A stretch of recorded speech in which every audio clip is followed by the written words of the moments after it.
Hello guys, ಎಲ್ರಿಗೂ ನಮಸ್ಕಾರ. Welcome back to my YouTube channel. Hope ಎಲ್ಲರೂ ಸೂಪರ್ ಆಗಿದ್ದಾರ ಅಂದ್ಕೊಳ್ತಾ ಈ ವಿಡಿಯೋ ಶುರು ಮಾಡ್ತಾ ಇದ್ದೀನಿ. ನನ್ನ ಪ್ರೀವಿಯಸ್ ವಿಡಿಯೋ ತುಂಬ ಚೆನ್ನಾಗಿದೆ ಅಂತ ಒಳ್ಳೆ ಕಾಂಪ್ಲಿಮೆಂಟ್ ಕೊಟ್ಟಿದ್ದೀರಾ. Thank you guys, thanks a lot. ನಿಮ್ಮ ಸಪೋರ್ಟ್ ಹೀಗೆ ಇರಲಿ. ಆ್ಯಂಡ್ ಇವತ್ತಿನ ವಿಶೇಷತೆ ಏನಪ್ಪ ಅಂದರೆ, ಇವತ್ತು ನಾವು ಎಕ್ಸ್ಪ್ಲೋರ್ ಮಾಡ್ತಾ ಇರೋ ಜಾಗ ಬಂದು ಇಡೀ ಜಗತ್ತು ಇದು ಒಂದೇ ದೇವಸ್ಥಾನ ಇರೋದು. ಆ್ಯಕ್ಚುಲಿ ನಾನು ರಿಸರ್ಚ್ ಮಾಡುವಾಗ ಭಾರತದಲ್ಲೇ ಒಂದೇ ದೇವಸ್ಥಾನ ಇರ್ಬೋದು ಅಂತ ನನಗೆ ಮಾಹಿತಿ ಇತ್ತು. ಬಟ್ ಆಮೇಲೆ ಗೊತ್ತಾಯಿತು this is the only temple in the whole world. So guys, ನಮಗೆಲ್ಲ ಗೊತ್ತು ತ್ರಿಮೂರ್ತಿಗಳು ಬ್ರಹ್ಮ ವಿಷ್ಣು ಮಹೇಶ್ವರ. ಪ್ರತಿಯೊಬ್ಬರಿಗೂ ಒಂದೊಂದು ವಾಹನ ಇದೆ. ಸೊ ಇದು ವಿಷ್ಣು ವಾಹನ ಬಂದು ಗರುಡ ದೇವ. ಸೊ ಗರುಡನಿಗೆ ಪೂಜೆ ಮಾಡಿ ಅದರ ಆಶೀರ್ವಾದ ತಗೊಳ್ಳೋ ದೇವಸ್ಥಾನ ಅಂದರೆ ಒಂದೇ ಒಂದು, ಅದೇ ಗರುಡ ದೇವಸ್ಥಾನ. ಏನಾದ್ರ ವಿಶೇಷತೆ ಅಂತ ಸ್ವಲ್ಪ ಡಿಕ್ ಮಾಡಿದಾಗ ಎಂಥ ಅಚ್ಚರಿ ಅಂದರೆ ಗೈಸ್, ಎರಡು ಥರ ಕತೆ ಸಿಕ್ತು ನನಗೆ. ಮೊದಲನೇ ಸ್ಟೋರಿ ಏನಪ್ಪ ಅಂದರೆ, ತಾಯಿ ಸೀತೆ ಮಾತೆನ ನಮ್ಮ ರಾವಣ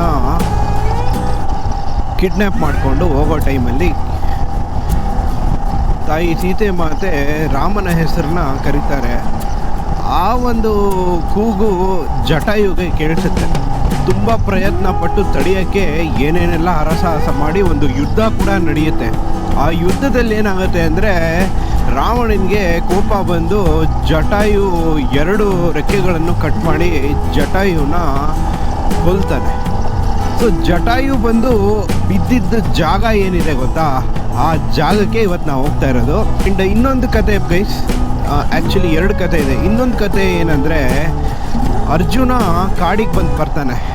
ಸೊ ಅರ್ಜುನ ಕಾಡಿಗೆ ಬಂದು ಬೇಟೆ ಆಡೋವಾಗ ಏನು ಮಾಡ್ತಾನೆ, ಆ ಬೇಟೆ ಆಡೋವಾಗ ಬಾಣದ ರಭಸಕ್ಕೆ ಕಾಡ್ಗಿಚ್ಚು, ಇಡೀ ಕಾಡೆಲ್ಲ ಬೆಂಕಿ ಆಗುತ್ತೆ. ಇಡೀ ಕಾಡೆಲ್ಲ ಕಾಡ್ಗಿಚ್ಚಾದಾಗ ಅಲ್ಲಿರೋ ಸರ್ಪಗಳೆಲ್ಲ, ತುಂಬ ಸರ್ಪಗಳು ಸಾವನ್ನಪ್ಪುತ್ತೆ. ಸರ್ಪಗಳು ಸಾವನ್ನಪ್ಪಿದಾಗ ನಮ್ಮ ಅರ್ಜುನನಿಗೆ ಸರ್ಪದೋಷ ಉಂಟಾಗುತ್ತೆ. ಆವಾಗ ಒಬ್ಬರು ಋಷಿಗಳು ಅರ್ಜುನನಿಗೆ, ನೀನು ಗರುಡ ಪೂಜೆ ಮಾಡು, ಗರುಡನಿಗೆ ಪೂಜೆ ಮಾಡಿದ್ರೆ ನಿನಗೆ ಈ ದೋಷ ಪರಿಹಾರ ಆಗುತ್ತೆ ಅಂತ ಹೇಳ್ತಾರಂತೆ. ಆ ದೇವಸ್ಥಾನ ಎಲ್ಲಿದೆ ಅನ್ನೋದನ್ನ ನಾನು ನಿಮಗೆ ವಿಡಿಯೋ ಕೊನೆಯಲ್ಲಿ ಮೆನ್ಷನ್ ಮಾಡ್ತೀನಿ. ಬಟ್ ಈಗ ನಾನು ಹೋಗ್ತಾ ಇರೋ ರೂಟ್ ಬಂದು ದೇವನಹಳ್ಳಿ ರೂಟು.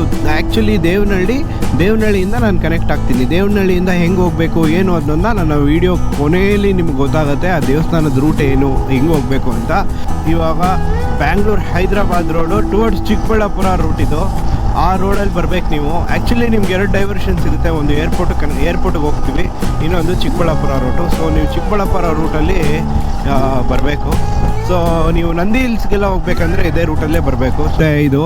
ಸೊ ನಾವು ಹೋಗ್ತಾ ಇರೋದು ಇಲ್ಲಿ, ನೀವು ರೈಟ್ ತೊಗೋಬೇಕು ನೋಡಿ, ಇಲ್ಲಿದೆ ರೂಟು. ಸೊ ನಾವು ಹೋಗ್ತಾ ಇರೋದು ಬಂದು ಈ ಕಡೆ ದೇವನಹಳ್ಳಿ ರೂಟು. ಸೊ ನೀವು ನೋಡ್ತಾ ಇರ್ಬೋದು ವಿಜಯಪುರ. ಸೊ ನಾವು ವಿಜಯಪುರ ರೂಟಲ್ಲಿ ಇಲ್ಲಿ ಒಳಗಡೆ ಬರಬೇಕು. ಸೊ ಕನ್ಫ್ಯೂಸ್ ಆಗೋದೇನಿಲ್ಲ, ವಿಜಯಪುರ ರೂಟು ನೆನ್ಪಿಟ್ಕೊಳ್ಳಿ. ಆ್ಯಕ್ಚುಲಿ ನೀವು ಬ್ಯಾಂಗ್ಳೂರ್ ಟು ಕೋಲಾರಿಂದ ಮುಳಬಾಗ್ಲಲ್ಲಿ ನೀವು ಆ ದೇವಸ್ಥಾನಕ್ಕೆ ಕನೆಕ್ಟ್ ಆಗ್ಬೋದು. ಬಟ್ ಆ್ಯಕ್ಚುಲಿ ನಾನು ತೊಗೊಳ್ತಾ ಇರೋ ರೂಟ್ ಬಂದು ಈ ಕಡೆ ವಿಜಯಪುರ. ಈ ಕಡೆನೂ ಇನ್ನೊಂದು ರೂಟ್ ಇದೆ ನಿಮಗೆ. ಈ ರೂಟ್ ಒಂದು ಸ್ವಲ್ಪ ಟೂ ವೇ, ಒನ್ ವೇ ಇರಲ್ಲ. ಈ ರೂಟ್ ಟೂ ವೇ. ಬಟ್ ಏನಂದರೆ ಈ ರೂಟ್ ಒಂಥರ ನಿಮಗೆ ಈ ಹಳ್ಳಿಯಲ್ಲಿ ಆರಾಮಾಗಿ ಕ್ರೂಸ್ ಮಾಡಿಕೊಂಡು ಹೋಗೋ ಮಜಾ ಸಿಗುತ್ತೆ.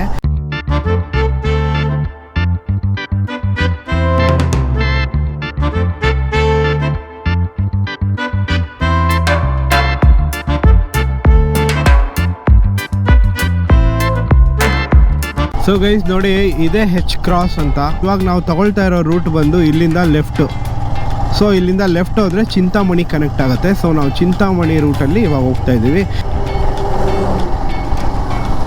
ಹೆಂಗಿದೆ ನೋಡೋದು, ಹಾಂ ಅಲ್ಲಿ ಹೋಗಿ ತುದಿಯಲ್ಲಿ, ಹಾಂ ಅಲ್ಲ ಸೇಮ್ ಸಿಂಹದ ಥರ ಕಾಣುತ್ತೆ ಮುಂದೆಯಿಂದ. ಅಲ್ಲಿ ಹೋಗಿ ತುದಿಯಲ್ಲಿ ಒಂದು ಬಂಡೆ ಇದೆ ನೋಡೋ, ಆ ಬಂಡೆಯಲ್ಲಿ ಹೋಗಿ ಕುತ್ಕೋಬೇಕು. ಮದನಪಲ್ಲಿ ಈ ಕಡೆ ಹಿಂಗೆ 57 ಅಂತ ತೋರಿಸುತ್ತೆ. ಆ್ಯಕ್ಚುಲಿ ನಾವು ತೊಗೋಬೇಕಾಗಿರೋ ರೂಟ್ ಬಂದು ಮದನಪಲ್ಲಿ ಅಂತ ಏನು ಕಾಣ್ತಾ ಇದೆ ಈ ಕಡೆ. ಸೊ ಇಲ್ಲಿ ಸ್ಟ್ರೈಟ್ ಹೋದರೆ ಮದನಪಲ್ಲಿ ಕನೆಕ್ಟ್ ಆಗುತ್ತೆ. ಸೊ ಇಲ್ಲಿ ನಾವು ತೊಗೋಬೇಕಾಗಿರೋದು ರೈಟು, ಇದು ಶ್ರೀನಿವಾಸಪುರ ಕನೆಕ್ಟ್ ಆಗುತ್ತೆ. ಇಲ್ಲಿ ನೀವು ನೋಡ್ಬೋದು, welcome to Srinivaspur, land of world famous mangoes. ನಿಮಗೆ ಎಷ್ಟು ಥರ ಮಾವಿನ ಹಣ್ಣಿದೆ ಅಷ್ಟು ಥರ ಮಾವಿನ ಹಣ್ಣು ಇಲ್ಲಿ ಬೆಳೀತಾರೆ. ಆ್ಯಂಡ್ ಇನ್ನೊಂದೇನೆಂದರೆ ಗೈಸ್, ಇಡೀ ಈ ಎಕ್ಸ್ಪೋರ್ಟ್ ಆಗುತ್ತೆ ಇಲ್ಲಿಂದ ಮಾವಿನ ಹಣ್ಣು ಬೇರೆ ಬೇರೆ ಕಂಟ್ರಿಗೆ. ಈ ಶ್ರೀನಿವಾಸಪುರದಿಂದ ಮಾವಿನ ಹಣ್ಣು ಎಕ್ಸ್ಪೋರ್ಟ್ ಆಗುತ್ತೆ. ಶ್ರೀನಿವಾಸಪುರ ಮುಳಬಾಗಿಲು ರೂಟಲ್ಲೇ ನಿಮಗೆ ಗರುಡ ದೇವಸ್ಥಾನ ಇರೋದು.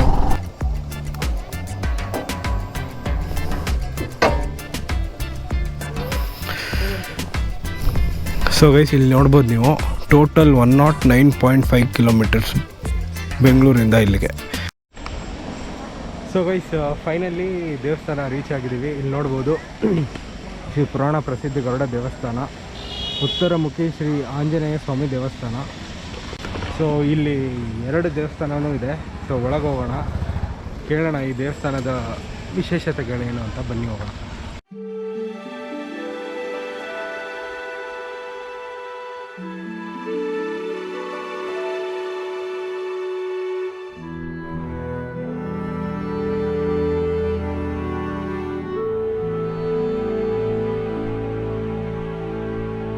शान्ताकारं भुजगशयनं पद्मनाभं सुरेशं विश्वाकारं गगनसदृश्यं मेघवर्णं शुभांगं लक्ष्मीकान्तं कमलनयनं योगिहृद्यानुवन्द्यं वन्दे विष्णुं भवहरं सर्वलोकैकनाथं. ಇಲ್ಲಿ ಮಧ್ಯೆ ಇರತಕ್ಕಂಥ ಗರುಡದೇವರು, ಕೈಯಲ್ಲಿ ಶ್ರೀಮನ್ನಾರಾಯಣ, ಮಹಾಲಕ್ಷ್ಮಿ, 8 ಸರ್ಪ ಇದೆ. ಈ ಗರುಡನಿಗೆ ಇಡೀ ಪ್ರಪಂಚದಲ್ಲೇ ಗರ್ಭಗುಡಿಯನ್ನು ಕೊಟ್ಟಿಲ್ಲ, ಇಡೀ ವರ್ಲ್ಡ್ ಒಂದೇ ದೇವಸ್ಥಾನ ಇದೆ. ಏಕಶಿಲೆಯಲ್ಲಿ 11 ದೇವರಿದ್ದಾರೆ. ಇಲ್ಲಿ ರಾಮಾಯಣದಲ್ಲಿ ರಾವಣ ಗೊತ್ತು, ರಾವಣ ಶಿವಭಕ್ತ ಪ್ಲಸ್ ವಿಷ್ಣು ಭಕ್ತನಾಗಿರ್ತಾನೆ. ಹಂಗೊಂದು ಛಲ ಇರುತ್ತೆ, ಯಾವುದು ನೋಡಿದ್ರೆ ಅದು ನನಗೆ ಬೇಕು, ಇಲ್ಲ ತಪಸ್ ಮಾಡಿ ಪಡ್ಕೊಳ್ತಕ್ಕಂಥ ಶಕ್ತಿ ರಾವಣನಿಗಿತ್ತು. ಶಿವನ ಆತ್ಮಲಿಂಗವನ್ನೇ ಕೇಳಿದವನು ಮಹಾನುಭಾವ. ಇಲ್ಲಿ ಕೂತಿದ್ದಳ ತ್ರೇತಾಯುಗಕಾಲದ ಮಹಾಲಕ್ಷ್ಮಿ ಆ ಸೀತಾ ಮೇಲೆ ಕಂಡುಬಿದ್ದೋಗುತ್ತೆ. ಆ ಸೀತಾದೇವಿ ಅರಣ್ಯವಾಸದಲ್ಲಿ ವನವಾಸ ಮಾಡ್ತಾ ಇದ್ರೆ ಕಂಡ ರಾವಣ ಏನ್ ಮಾಡ್ತಾನೆ, ಸೀತೆಯನ್ನ ಅಪಹರಿಸ್ಕೊಂಡು ಹೋಗ್ತಾ ಇರ್ತಾನೆ. ಆ ಸಮಯದಲ್ಲಿ ವಿಷ್ಣುವನ ಜಟಾಯು ಪಕ್ಷಿ ಆಕಾಶದಲ್ಲಿ ವಿಹಾರದಲ್ಲಿರುತ್ತೆ. ಸೀತಾದೇವಿ ಹೋಗುವಾಗ ಅವ್ರ ರಾಮ ರಾಮ ಅಂತ 3 ಸರಿ ಕೂಗ್ಕೊಳ್ಳುತ್ತೆ. ಹೋಗುವಾಗ ಈ ಜಟಾಯು ಪಕ್ಷಿ ಅಮ್ಮನಿಗೇನೋ ಆಪತ್ತಾಗಿದೆ ಅಂತ ಓಡ್ ಬಂದು ನೋಡ್ತಾನೆ. ರಾವಣನ ಕೈಯಲ್ಲಿ ಸೀತೆ ಇರುತ್ತೆ. ಆಗ ರಾವಣನಿಗೂ ಜಟಾಯಿಗೂ ಸಂವಾದ ನಡೆಸುತ್ತೆ, ಅದು ಬಲಿಸೋದಿಲ್ಲ. ರಾವಣ ಬಲಿಷ್ಠ ಮತ್ತು ದೈವ ಭಕ್ತನಾಗಿರ್ತಾನೆ. ಕೊನೆಗೆ ಯುದ್ಧ ಆಗಿ ಯುದ್ಧದಲ್ಲಿ ಕೋಪ ಬಂದು ರಾವಣನು 2 ಕತ್ತಿಗಳನ್ನು ತೆಗೆದು 2 ರೆಕ್ಕೆಗಳನ್ನು ಹೊಡೆದಾಕ್ತಾನೆ. ಆ ಒಂದು ಬಿದ್ದಿರ್ತಕ್ಕಂಥನೇ ಸ್ಥಳ ಇದು. ಅದಕ್ಕೋಸ್ಕರ ಈ ಊರಿಗೆ ರಾವಣ ಕೊಲ್ಲಲ್ಪಟ್ಟಂತ ಸ್ಥಳಕ್ಕೆ ಕೊಲದೇವಿ ಅಂತ ಹೆಸರು ಬಿದ್ದಿದೆ. ಬಿದ್ದಿದ ತಕ್ಷಣ ಎಲ್ಲರೂ ಅಮ್ಮ ಅಂತಾರೆ, ಆದ್ರೆ ಭಗವಂತ ಅವ್ರ ಬಾಯಲ್ಲಿ ಅಮ್ಮ ಅನ್ಲಿಲ್ಲ, ರಾಮ ಅಂದ್ರು. ಆ ಪಕ್ಕದಲ್ಲಿರ್ತಕ್ಕಂಥ ಹನುಮಂತ ಓಡ್ ಬಂದು ನಿಂತ್ಕೊಂಡಿದ್ದಾರೆ. ಅಂತ ಹನುಮಂತನೆಲ್ಲೂ ಕಂಡಿಲ್ಲ ನೀವು, ಯಾಕೆಂದ್ರೆ ಅವನಿಗೆ ಹಲ್ಲಿದೆ, ಬ್ರಹ್ಮಾಸ್ತ್ರ ಇದೆ. ಅಲ್ಲೇ ರಾವಣನ ಸಂಬಾರ ಮಾಡ್ಬಿಡ್ತಾ ಇದ್ದ. ಆದರೆ ಸುರರಿಂದ ರಾವಣ ಸಾಯಬಾರದು, ಶ್ರೀರಾಮಚಂದ್ರನಿಂದ ಸಾಯಬೇಕು ಅಂತ ರಾಮಾಯಣದಲ್ಲೇ ಉಲ್ಲೇಖಿಸಲಾಗಿದೆ. ಮತ್ತೆ ಇದನ್ನ ಪ್ರತಿಷ್ಠೆ ಮಾಡತಕ್ಕಂಥವ್ರು ಗುರುಗಳಾಗತಕ್ಕಂಥ ಶ್ರೀ ರಾಮಾನುಜಾಚಾರ್ಯರು. ರಾಮಾನುಜರು 11-12ನೇ ಶತಮಾನದವರು. ಹೀಗೆ 1001 ವರ್ಷ ಇತಿಹಾಸವುಳ್ಳ ಒಂದು ಪುರಾತನ ಒಂದು ದೇವಸ್ಥಾನ. ಕೈಯಲ್ಲಿ ನಾರಾಯಣ ಮತ್ತು ಲಕ್ಷ್ಮಿ ಯಾಕೆ ಕೂತ್ಕೊಂಡಿದ್ದಾರೆ, ಅರ್ಜುನನಿಗೆ ಸರ್ಪದೋಷ ಆಗಿರುತ್ತೆ. ನಮ್ಗೆಲ್ಲ ಸರ್ಪದೋಷ ಆದ್ರೆ ಕುಕ್ಕೆಗೆ ಹೋಗ್ತೀವಿ, ಕಾಳೇಶ್ವರಿಗೆ ಹೋಗ್ತೀವಿ. ದುಡ್ಡಿರ್ತಕ್ಕಂಥ ಮಹಾನುಭಾವರು ನಾಲ್ಕು ಪ್ರತಿಷ್ಠೆ ಮಾಡಿಸಿ 106 ಜನ ಊಟ ಆಗ್ಬೋದು. ಆದರೆ ಕಡಿಮೆಯಾಗಿಯೂ ಭಾಗ್ಯ ಬರುತ್ತೆ ಹೊರತು ಪರಿಪೂರ್ಣವಾಗಿ ವಾಸಿ ಆಗೋದಿಲ್ಲ. ಆಗ ಶ್ರೀಮನ್ನಾರಾಯಣ ಲಕ್ಷ್ಮಿ, ಹೇ ಗರುಡ ಹೋಗಯ್ಯ, ಭೂಲೋಕದಲ್ಲಿ ನಿನ್ನ ಪೂಜೆ ಮಾಡ್ತಾರೆ. ಆ ಗರುಡ ಹೇಳ್ತಾನೆ, ಏನ್ ಹೇಳ್ತೀವಿ ಸ್ವಾಮಿ, ನಿನ್ನಂತ ಹೊರಿತಕ್ಕಂತ ಶಕ್ತಿ ಕೊಟ್ಟಿದ್ದೆ ನನಗೆ. ನನ್ನನ್ನು ಪೂಜೆ ಮಾಡಿದ್ರೆ ಈ ಬಡಪಾಯಿ ಬಡ ಭಕ್ತರಿಗೆ ಏನಂತ ಪೂಜೆ ಮಾಡಿ. ಅವಾಗ ನಾರಾಯಣ ಹೇಳ್ತಾನೆ, ಬಲಗೈಯಲ್ಲಿ ನಾನು ಇರ್ತೀನಿ, ಎಡಗೈಯಲ್ಲಿ ಮಹಾಲಕ್ಷ್ಮಿ ಇರ್ತಾಳೆ. ಅದಕ್ಕೋಸ್ಕರನೇ ಗರುಡ ದೇವರನ್ನ ಯಾರು ದರ್ಶನ ಮಾಡ್ತಾರೋ ಅವರಿಗೆ ಅದೃಷ್ಟ ಕುಲಾಯಿಸ್ಕೊಂಡು ಬರುತ್ತೆ ಅಂತ ಗರುಡ ಪುರಾಣದಲ್ಲಿ ಉಲ್ಲೇಖಿಸಲಾಗಿದೆ. ಅದು ಪ್ರತಿಯಾಗಿ ನೋಡಿ, ನಾರಾಯಣ ಕೆಳಗಡೆ ಇದ್ದಾರೆ, ಮಹಾಲಕ್ಷ್ಮಿ ಮೇಲಿದ್ದಾರೆ. ನಾರಾಯಣ ಗರುಡ ದೇವರು ಆಂಜನೇಯ ಸ್ವಾಮಿ ನೋಡ್ತಾರೆ, ಆಂಜನೇಯ ಸ್ವಾಮಿ ಇವರನ್ನು ನೋಡ್ತಾ ಇದ್ದಾರೆ. ಆ ಲಕ್ಷ್ಮಿ ಪಾಪ ಅವ್ರ ಗಂಡನ್ನು ನೋಡ್ತಾ ಇಲ್ಲ, ಇವತ್ತು ಬಂದಿರತಕ್ಕಂಥ ಭಕ್ತನೇ ನೋಡ್ತಾ ಇದೆ. ಅದಕ್ಕೆ ಈಗ ಗರುಡನಿಗೆ ಪ್ರಪಂಚದಲ್ಲಿ ಗರ್ಭಗುಡಿಯನ್ನು ಕೊಟ್ಟಿಲ್ಲ. ಈ ಅಪ್ಪನಿಗೆ ಮುಖ್ಯವಾಗಿ ನೀವು ಪೂಜೆ ಮಾಡಿಬಿಟ್ರೆ 8 ಸರ್ಪದೋಷ ಏಕಕಾಲದಲ್ಲಿ ನಿವಾರಣೆ ಪ್ರಾಪ್ತಿರಸ್ತು. ಮದುವೆ ಡೇಟ್ ಯಾರು ಪ್ರಪಂಚದಲ್ಲಿ ಕೊಡೋದಿಲ್ಲ. ಅದಕ್ಕೆ ಸಾಕ್ಷಿಯಾಗಿ ನಮ್ಮ ಸಬ್ ಇನ್ಸ್ಪೆಕ್ಟರ್ ಜಗದೀಶ್ ಅವರ ಪುತ್ರಿಗೆ ಡೇಟ್ ಕೊಟ್ಟು ಅದೇ ಡೇಟ್ಗೆ ಮದುವೆ ಆಗಿದೆ. ಡಾಕ್ಟ್ರು ಮಕ್ಕಳಾಗಲ್ಲ ಅಂದ್ರೆ ಯಾಕಾಗಲ್ಲ, ಬಂಜೆತನ ಓಡಿಸಿ ಸಂತಾನ ಕೊಡ್ತಾ ಇದ್ದಾನೆ. ಕಣ್ಣಲ್ಲಿ ನೀರು ಸೋಗ್ತಾ ಇದೆ, ಕಣ್ಣಲ್ಲಿ ನೀರು ನಿಂತೋಗುತ್ತೆ. ಕಿವಿಯಲ್ಲಿ ಸೋಗ್ತದೆ, ಕಿವಿಯಲ್ಲಿ ನಿಂತೋಗುತ್ತೆ.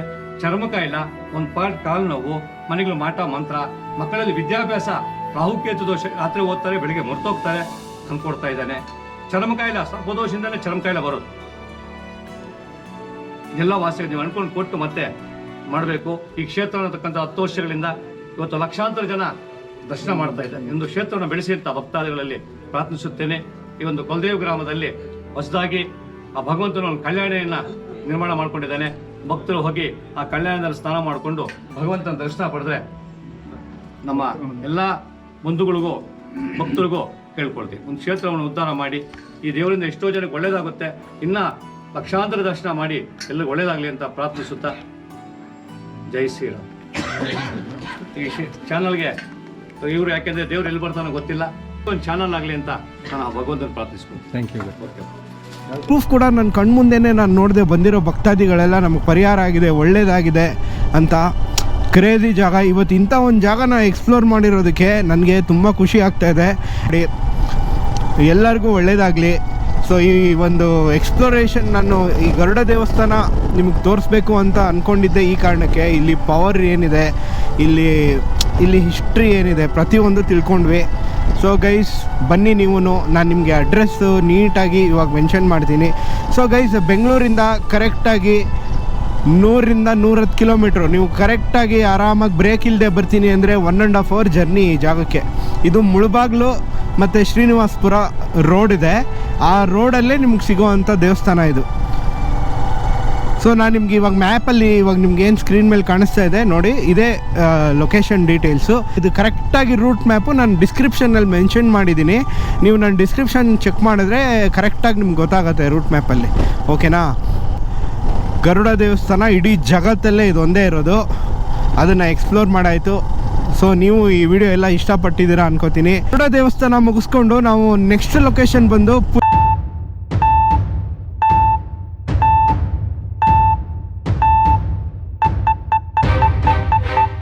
ಆಗಿದೆ ನೋಡೋಣ, ಟ್ರೈ ಮಾಡೋಣ, ಹೋಗೋಣ, ಜೈ ಅನ್ಸೋಣ, ಜೈ ಜೈ ಅಂತೀನಿ.